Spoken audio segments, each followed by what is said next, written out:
Hello everyone. सो इस video lecture में हम जानेंगे what is enzyme regulation.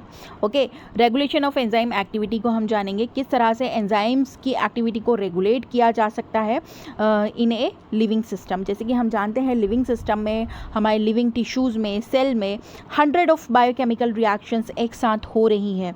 Okay, और उन बायोकेमिकल रिएक्शंस को कौन कैटेलाइज कर रहा है? एंजाइम कैटेलाइज करते हैं। एंजाइम क्या करते हैं? किसी भी केमिकल रिएक्शन को कैटेलाइज कर सकते हैं, उनकी स्पीड को ये बढ़ा सकते हैं, उनकी रेट ऑफ रिएक्शन बढ़ा सकते हैं। ओके, सो हमारे इस बॉडी सिस्टम में thousands and hundreds of reactions are taking place, biochemical reactions are taking place simultaneously, और this reaction must be regulated for proper functioning of living system. हमारे living system की proper functioning को maintain करने के लिए इन reactions को regulate करना बहुत ज़रूरी होता है। मान लिया कि डीएनए रिप्लिकेशन चल रहा है, ओके, तो वो चल ही रहा है, रुक नहीं रहा है, डीएनए की कॉपी बन गई है, देन उसके बाद भी चल ही रहा है, तो उस प्रोसेस को स्टॉप भी करना पड़ेगा ना। उसके जो एंजाइम लग रहे हैं उनको रेगुलेट करना पड़ेगा कि stop the synthesis of DNA.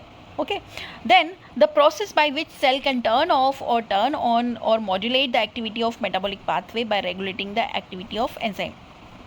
Okay, तो एंजाइम रेगुलेशन क्या होता है? वो प्रोसेस होता है with the help of which cell जो है वो या तो टर्न ऑफ कर सकता है, टर्न ऑन कर सकता है, या एंजाइम की एक्टिविटीज़ को क्या कर सकता है? मॉड्यूलेट कर सकता है।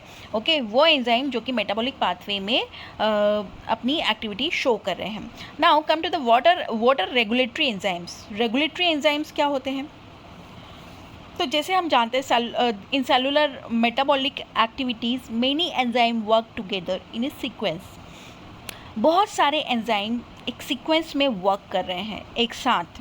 जैसे एग्जांपल ले लीजिए ग्लाइकोलाइसिस। ग्लाइकोलाइसिस में 10 स्टेप्स होती हैं और 10 स्टेप में एक ना एक एंजाइम इन्वॉल्व होता है। ओके, और हर एक स्टेप को एक स्पेसिफिक एंजाइम कैटेलाइज करता है। ओके, सो जैसे जो ग्लाइकोलाइसिस है वो एक मल्टी स्टेप प्रोसेस है। So in multi step process there will be one enzyme which will be responsible for overall rate of process. तो ये जो मल्टी स्टेप प्रोसेसेस होती हैं इसके अंदर एक एंजाइम ऐसा होता है जो कि रिस्पॉन्सिबल होता है ओवरऑल जो प्रोसेस है उसकी रेट को कंट्रोल करने में। दिस रेट लिमिटिंग एंजाइम को हम क्या बोलते हैं? Regulatory enzyme. For example glycolysis ले लीजिए, जिसकी 10 स्टेप में कंप्लीट होता है ग्लाइकोलाइसिस, स्टेप 1, 2, 3, 4। ओके, अब इसमें डिफरेंट एंजाइम लग रहे हैं हर एक स्टेप में, E1, E2, E3, E4, E5, है ना। तो वेरी फर्स्ट एंजाइम को ही अगर आप इनिबिट कर दो, उसकी एक्टिविटीज़ को कंट्रोल कर दो, रेगुलेट कर दो, तो आगे ग्लाइकोलाइसिस होगा क्या? नहीं होगा। तो पहले ही एंजाइम को आपने सप्रेस कर दिया, रिप्रेस कर दिया, इनिबिट कर दिया, उसकी एक्टिविटी को मॉड्यूलेट कर दिया, तो आगे वाली प्रोसेस होंगी ही नहीं, आगे वाली रिएक्शंस होंगी ही नहीं।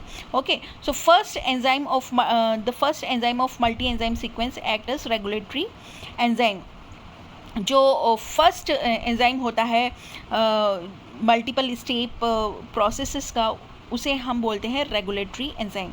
सो there are 5 type of enzymatic regulation. Enzymatic regulation जो होते हैं वो 5 टाइप के होते हैं जो कि सेल में होते हैं। Okay, so very first type of enzymatic regulation is allosteric regulation.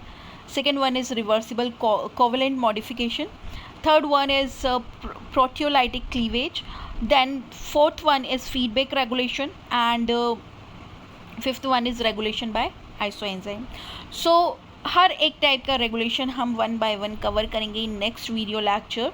Okay, so this is a short information about enzyme regulation. Thank you.